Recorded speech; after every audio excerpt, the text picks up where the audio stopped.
So on to some new stuff here. So module 3, as I said, strings, lists, IO, and operators.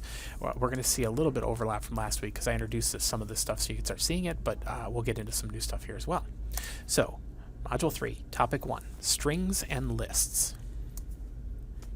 I showed some stuff with strings and variables here, but I just want to reiterate it so it's very clear.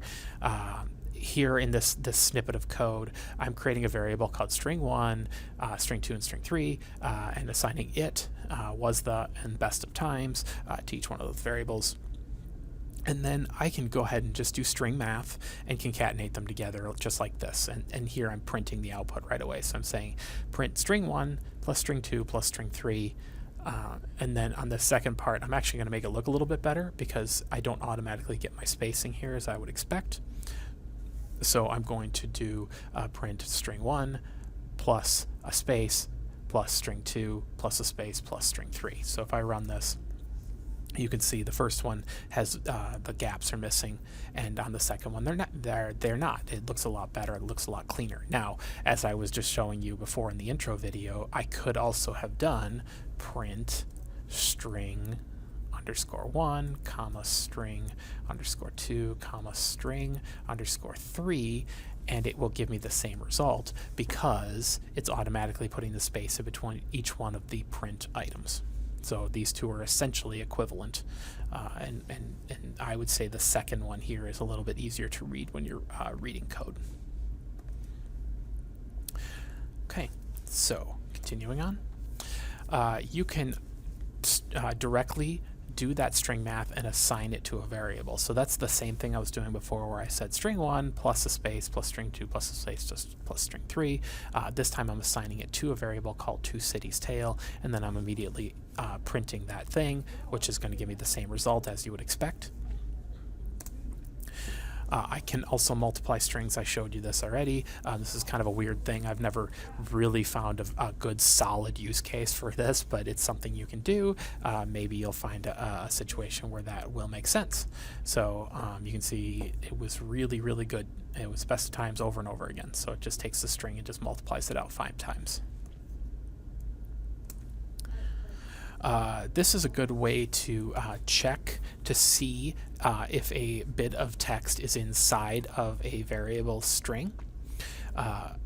In is an operator, and the result of this when you're doing these checks is always going to be true or false. So the result is a Boolean.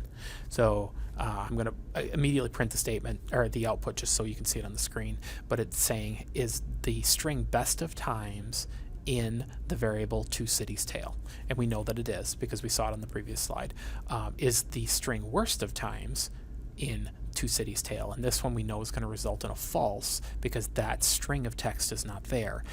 Please note, as I say here, this check is case sensitive. So if the string in the variable is lowercase and I ask for uppercase characters, I'm going to get a false because they don't exactly match.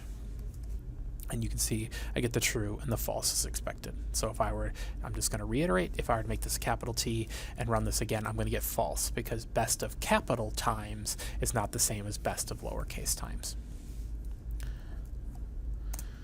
Okay.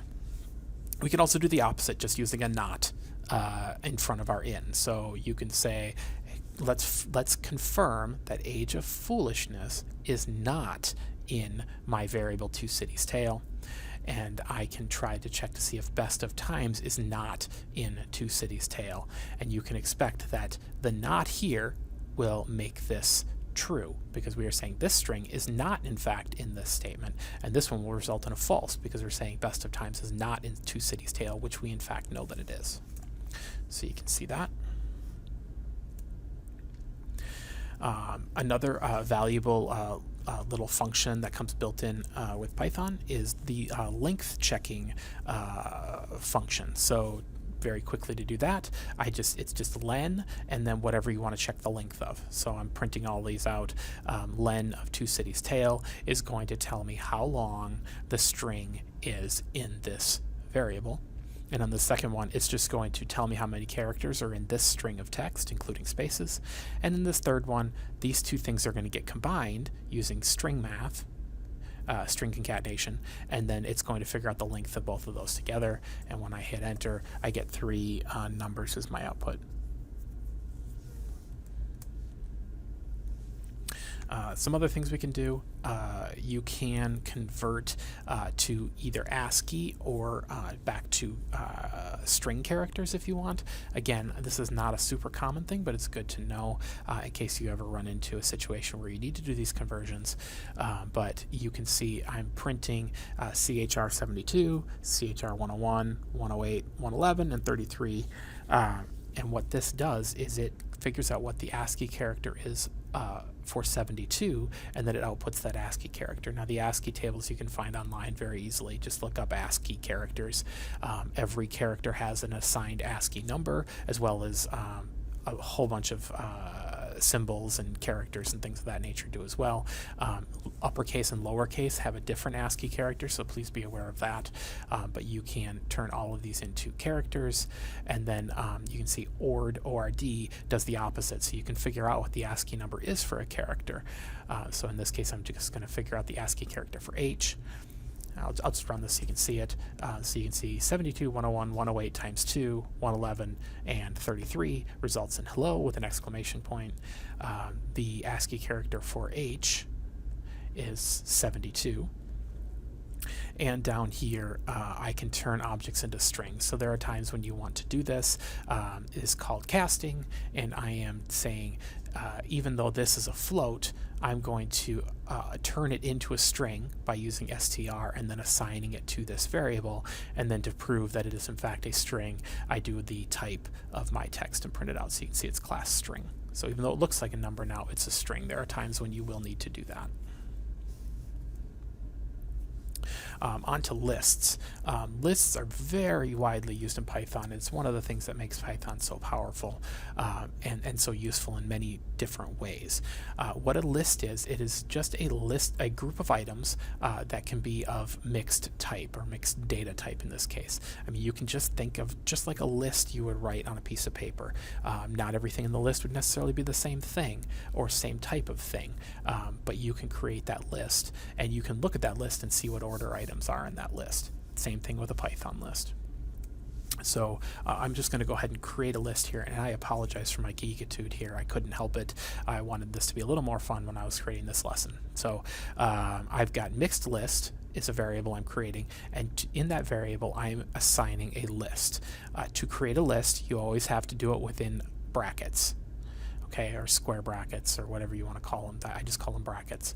And each of the items in it is separated by a comma. So I'm creating a list that is 4 items long. The first item is 2, the second item is legit, string legit, the third item is a float of 2, and the fourth item is a string quit. And then I'm going to print my list, and then I'm going to print the type of my list, just so you can see all that information. So I've got my list here created. You can see it's inside the brackets, and you can see that it is type list. And then each item of the list can be a different type, as I've already stated. Items can be accessed by their index position. This is something that's really important that you'll have to get used to. Python is a zero-indexed language. So the first thing that you're looking up, and it's not just in lists, it's in a whole bunch of different areas, and lists and tuples and dictionaries and all the other things we're going to get into. The first item is always 0. So an item of, or a list of length 4 has index 0, 1, 2, and 3. So sometimes that's a little bit difficult for people to get used to. You just have to remember that you can't just count the 4th item and say it's 4. You have to take 1 away and make it item 3. So I'm just going to print the type of each one of the items in my list. So I'm saying give me the type, and then I'm using mixed list, which is my list I created up here, and the index position inside brackets. So I'm saying give me mixed list index 0, which is the first item, which will output the number 2. Or the number 2, and then the type will be integer. So if I run this, oops, fat fingered there. So you can see the first item is class int, the second one is string, third is float, and fourth is string. There's a whole bunch of things you can do with lists. I won't be able to show them all here, but just to get you started. I can say I've got my mixed list, and I can use, this is called a method. I'm going to append an item to that list. And append just means add to the end of the list. So I've got mixedlist.append. I'm going to append the number 2, and then I'm going to do it again. I'm going to do mixedlist.append legit again, and then I'm going to print mixed list again. And then here I can say, I can also copy my list. So I can create a new variable called other mixed list, and then I'm going to do mixed list dot copy. Again, that's another method you can use, and it just makes a copy of that list and assigns it to other mixed list. And then I'm going to print other mixed list. So if I run this, you can see I get 2 different lists now with the same items in them.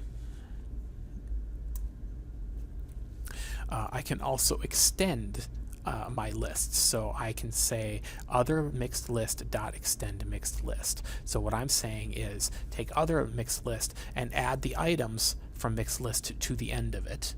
And then I'm going to print it. And then down here I can clear it, which just gets rid of all of the items in the list. So you end up with an empty list, and then I'm going to print the empty list. So you do that, and you can see this is where I extended the one list with the other list. And then this last item, you can see this is where I cleared it and printed the empty list. So that's just getting started on list manipulations. There's also things like push and pop and several other things. So we'll continue with that stuff as we go. But lists are something you're going to want to get comfortable with because they are very commonly used and very powerful.